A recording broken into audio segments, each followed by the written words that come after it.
ఏంటి మీరు కూడా హెల్మెట్ లేకుండా బండి నడుపుతున్నారా? మీ ఇంట్లో చిన్న పిల్లలకు వెహికల్ ఇస్తున్నారా? అయితే ఈ వీడియోలో ఇన్ఫర్మేషన్ మీకు ఖచ్చితంగా ఉపయోగపడుతుంది.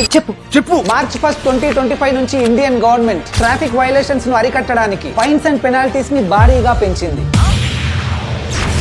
హెల్మెట్ లేకుండా బైక్ నడిపితే ఇది వరకు 100 రూపాయల ఫైన్ ఉండేది. ఇప్పుడు 1000 రూపాయల ఫైన్ తో పాటు 3 నెలలు లైసెన్స్ క్యాన్సల్ చేస్తారు. 2 వీలర్ ట్రిపుల్ రైడింగ్ చేస్తే 1000 రూపాయల ఫైన్, సీట్ బెల్ట్ లేకుండా కార్ నడిపితే 1000 రూపాయల ఫైన్, డ్రంక్ అండ్ డ్రైవ్ లో దొరికిపోతే 10,000 ఫైన్ లేదా 6 నెలల జైలు శిక్ష. డ్రైవింగ్ చేస్తూ ఫోన్ మాట్లాడినా, వ్యాలిడ్ డ్రైవింగ్ లైసెన్స్ లేకపోయినా, సిగ్నల్ జంపింగ్ చేసిన 5,000 ఫైన్, వ్యాలిడ్ పొల్యూషన్ సర్టిఫికేట్ లేకపోతే 10,000 ఫైన్ లేదా 6 నెలల జైలు శిక్ష. 18 సంవత్సరాల లోపు వాళ్ళు వాహనం నడిపితే 25,000 ఫైన్ తో పాటు 3 ఏళ్ల జైలు శిక్ష మరియు 25 ఇయర్స్ వచ్చే వరకు డ్రైవింగ్ లైసెన్స్ పొందే అర్హతను కోల్పోతారు. గవర్నమెంట్ తీసుకొచ్చిన ఈ న్యూ రూల్స్ అండ్ ఫైన్స్ పై మీ అభిప్రాయం ఏంటో ఖచ్చితంగా కామెంట్ చేసి చెప్పండి. అండ్ ఈ ఇన్ఫర్మేషన్ అందరికీ తెలిసేలా మీ ఫ్రెండ్స్ అండ్ ఫ్యామిలీతో షేర్ చేయండి.